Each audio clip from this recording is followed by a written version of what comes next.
It's November, so Halloween is now over, which means it's time for Christmas. Because just like the middle child during a family reunion, we don't talk about Thanksgiving. So what's a better way to start off the Christmas season than with a list covering the top 10 best side characters in Cyberpunk 2077. Since this list is covering side characters only, we won't be discussing any characters that play sizable roles in the main story itself. Otherwise, this list would be the exact same as my other top 10 characters list for Cyberpunk. If you know, that's all I'm going to say. The first side character that I like is Skye, the female doll you can chat with at Clouds during your quest to find Evelyn Parker after the botched heist. In fact, I find the entire interaction to be a highly underrated conversation. You initially talk to her to get information about Evelyn Parker, but her job as a doll is to use the power of technology to read your subconscious and fulfill your greatest desire. But instead of having rough intercourse with a hot goth chick, she sits you down and has a conversation about your condition. She's the only character other than Johnny who will call you by your real name.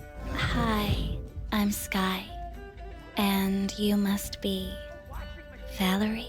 Okay, I know she's like a doll or whatever, and the girl you actually talk to is just a program and not a real person. In fact, the non-doll version of Skye is rude and kind of a cunt. I even completely skipped this scene entirely whenever I replay through the game. But let me tell you, on my very first playthrough, and even my second playthrough of the game, when I got to this part of the story, I was completely captivated. Skye easily has some of the best voice lines in the game, some of which even became a viral TikTok sound, and none of the normies on TikTok even knew it was from a prostitute in a video game.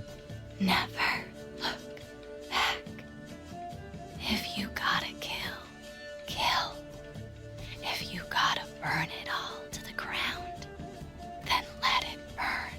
Now, I've said my piece about River Ward. You know, the smelly cop that squats with his sister in her trailer home. Spoiler alert, he's not on this list, but his sister is. You know, it says a lot about one of the romance options when his sister is better than he is, but maybe that's just because I have a thing for sisters. Joss Kutcher is River's sister that somehow looks nothing like him. They probably have different fathers. Maybe different mothers too. Joss is only really there for 2 side quests for River, one of which is really tedious and features a ton of unskippable brain dance sections, and the other is a very awkward family dinner that features a creepy 40-year-old who for the life of him cannot take a hint. Who thinks me and Uncle River make a good couple? Oh, brother, this guy stinks! The cool thing about Joss is that she is a single mother, and not by degeneracy or not being able to keep her legs closed or anything like that, but because her husband died. So she is a widow and a truly respectable single mother. And boy, does she work hard. I'm not actually sure what she does for a living, but she lives in a trailer park, has 3 kids, and can afford trauma team coverage for the whole family. So she's gotta be a hard worker. Okay, I know trauma team coverage isn't actually that expensive, so you can't call trauma team greedy. It's not that Gloria couldn't afford it. She just didn't want to. Her own decisions got her killed.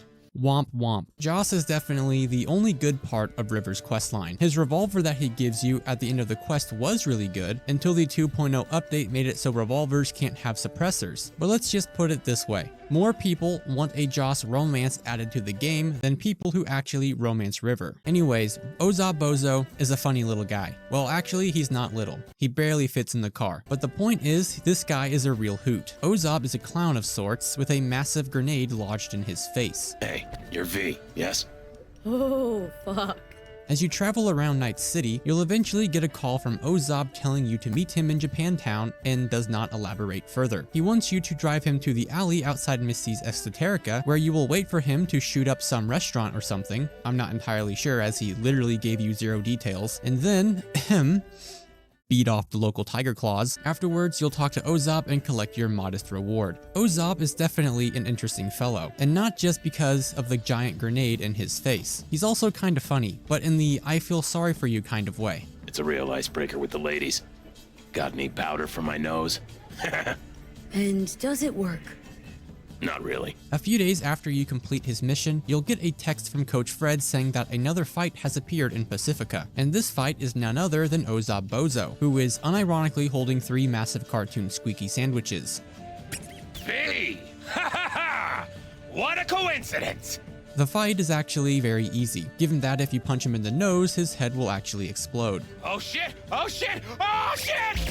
Just everything revolving around Ozabozo feels like a fever dream. Speaking of extremely odd activities that take place outside of Misty's Esoterica, Gary the Prophet is a homeless man that sits and sleeps in this alley. All day long, he just spews nonsensical conspiracy theories about Night City and Arasaka. But the thing is, he's actually not wrong. I tell you now, Saburo is not gone from our world. He rests undisturbed in the family crypt.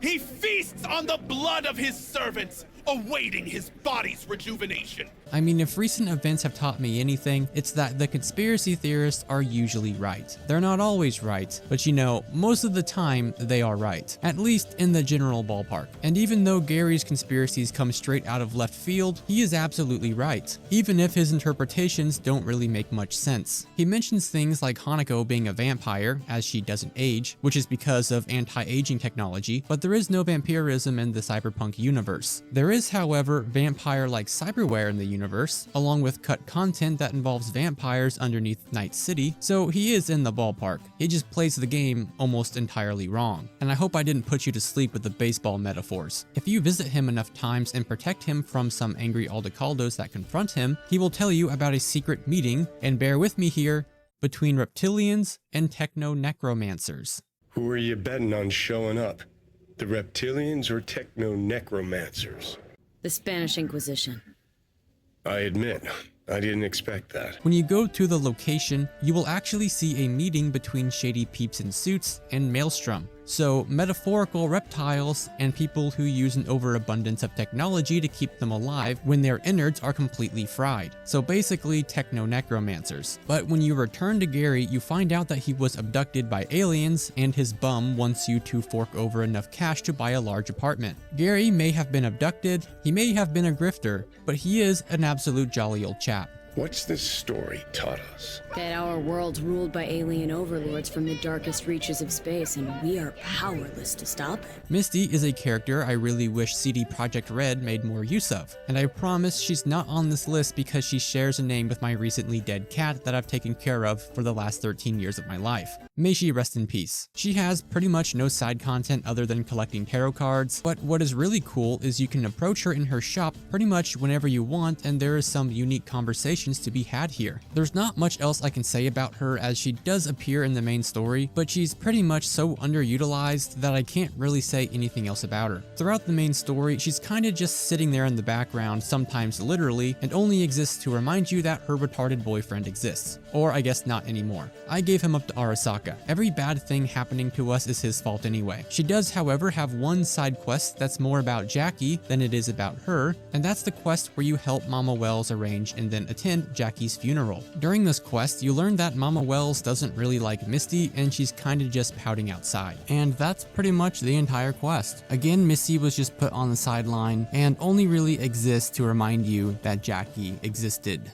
Past tense. I thought I'd go ahead and include Carrie on this list as well, as he doesn't have anything to do with the main story at all, unless you count Johnny's side content as part of the main story. And I promise putting him on this list isn't just so people can't call me a homophobe. Look, I have gay friends. Not like that would actually stop any of that. I got called a homophobe for talking crap about Judy, even though I praised Carrie in the same video, when he is also a homosexual. But listen, for being 90 years old, Carrie looks pretty good. Johnny mentions that the tabloids are saying Carrie is depressed and suicidal, so we need to probably go check on him to make sure he's okay. His Million Eddie mansion is a total pigsty, and you'll find him in the shower with a gun, so the first time you meet Carrie is right before he is about to shoot himself. Impeccable timing. So you changed a bit. Nice rack. Sporting a new style? For the rest of the questline, you work with Carrie to put on a samurai reunion concert, so you have to rescue Nancy from the Maelstrom Club, or not rescue her depending on your choices in the beginning of the game, then head over to Denny's mansion to find out her ex-boyfriend drove a cement mixer into her pool. An absolute Chad of a move if you ask me. Doubt it was about the concrete in the pool. Actually, kind of funny, that. After about a day, you'll head over to the bar in Santo Domingo and perform with the band and give Carrie a much needed spark for life. A few days after the concert, Carrie will ask for your help dealing with the girls from Us Cracks. They plan on covering his music, but he doesn't want those very sexy Japanese girls to do so. So you need to steal their music van and blow it up. Then head over to the club to confront them with guns. But the issue is that Carrie's corporate manager has made a deal with the Us Cracks girls behind Carrie's back. So you and Carrie decide to take out his manager's yacht without his permission. Then proceed to trash the entire boat, cover it in gasoline, and blow it up. Carrie's whole quest line is an absolute fever dream, but some of the conversations with Mr. Hands can be fever dreams too. Mr. Hands plays a decent role in the main story of Phantom Liberty, but you only really contact him in order to get information about the Black Sapphire, and then you never really hear from him again. Right before meeting Mr. Hands in person for the first time, you can actually eavesdrop on Mr. Hands instead of going inside to hear him talk to his daughter, which is something that is never brought up at any point in the entire game, which just shows a lot of depth for a character who is supposed to be uber professional and kind of enigmatic. With all of that being said, Mr. Hands has a very unique way of speaking and a pretty interesting vocabulary. Hansen guards his hotel secrets as if they were an embarrassing rectal itch. If you choose to side with Solomon Reed towards the end of Phantom Liberty, you can contact Mr. Hands for help again, and if you do so, you can actually send Mr. Hands the coordinates for the MaxTac ambush site, and after you finish the DLC's story, Mr. Hands will call you with some words of wisdom about the value of information and gives you valiant praise for your efforts, but in his own unique way. V, I'm tipping my proverbial hat. The data you procured, so interesting and valuable as to be testicle-ticklingly delightful. Stellar work.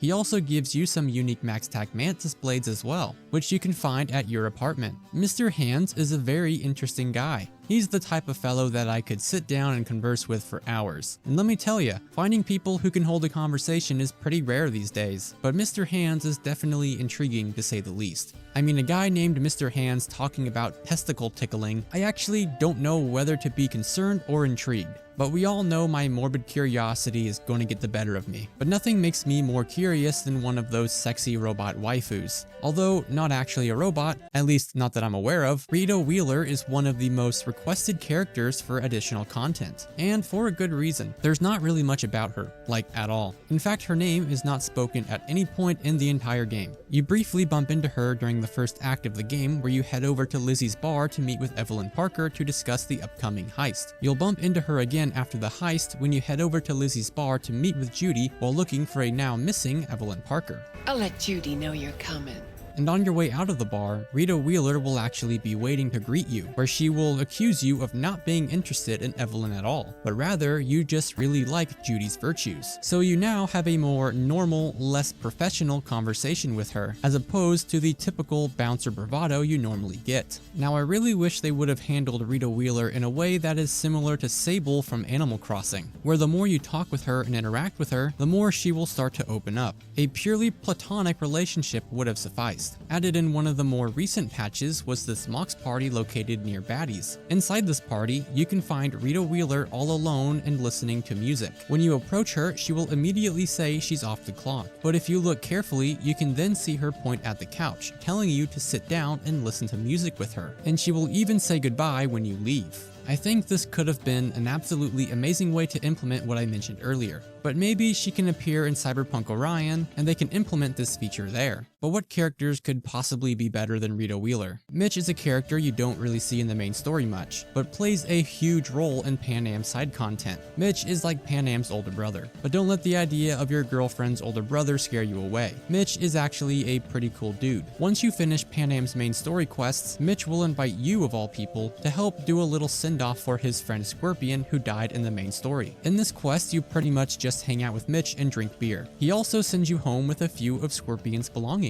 During Pan Am's side quest, you'll end up stealing a Militech hover tank, and on your way back to the camp, the rest of the Aldecaldos really make you feel like you are one of them. Let's just say the rest are honorable mentions. A day after the heist, Mitch is so full of excitement to have his tank working that he starts eagerly sending you text messages about it, along with a picture. And after you take the Basilisk kiosk out for a spin, you'll end up getting a relic malfunction, causing you to pass out. And once you regain consciousness, not only will Panam be waiting by your side, as she is the best girl in the whole world, but Mitch will also be outside the tent waiting to greet you. On top of all of that, the Aldecaldo ending for the game makes Mitch even more lovable. You'll end up passing out on the way back to the Aldecaldo camp, and while Panam is busy crafting a plan to get you inside Arasaka Tower, it's Mitch who is there waiting by your side to make sure you're okay. Out of all of the main Aldecaldo characters, Mitch is the only one other than Panam that truly cares for you. Now the others will greet you on your way out of camp, but Mitch cares for you more like a little brother or sister, and that's what sets him far above the rest of the Aldecaldos, other than Panam of course, and I truly think he doesn't get nearly enough credit. Aoitsuki, or as she's more commonly known as Blue Moon, is one of the Uskrax girls. Now I like all three of the Uskrax ladies, but I'm only talking about Blue Moon, so just like the rest of the inner Aldecaldos, let's just say the others are honorable mentions. You meet Blue Moon during Carrie's questline at the Riot Club, where you sneak into their dressing room, fully clothed unfortunately, where you will find Blue Moon and Red Menace practicing their fake Japanese accents. This is a special boy from Foundation Organization? Who the fuck are you? If you peacefully resolve Carrie's beef with the Uskrax waifus, then you'll have to attend a party at the Dark Matter Club to celebrate their collaboration, which is mostly a Carrie thing. But you do run into the Uskrax girls and exchange a few words, and even a little bit of foreshadowing. You look great. Wow, you do too. We should be in our next video. Or be personal bodyguard. Roughly a week or so after the quest, Blue Moon will actually contact you about a stalker. Someone has been sending her death threats and following her around. So you meet up with Blue Moon in her casual outfit and take a stroll around the Kabuki roundabout while using her as bait. Throughout this quest, you watch Blue Moon interact with various people, including old guys who catcall her, and some buff gym bros who listen to kawaii music while working out. Her stalker ends up being the fangirl named Green Cloud that takes a photo with her. But once you deal with her stalker, Blue Moon will pay you and hang around at the local street bar. I gotta say, Blue Moon is probably the only character in Cyberpunk who can dress like a hobo and look sexy while doing it. She even has amazing underboob. Anyways, those were the top 10 side characters in Cyberpunk 2077. Let me know which side character is your favorite and why. And if you want to see more RPG related content such as Cyberpunk, The Witcher 3, or even some Baldur's Gate, then make sure you subscribe so you don't miss the next video.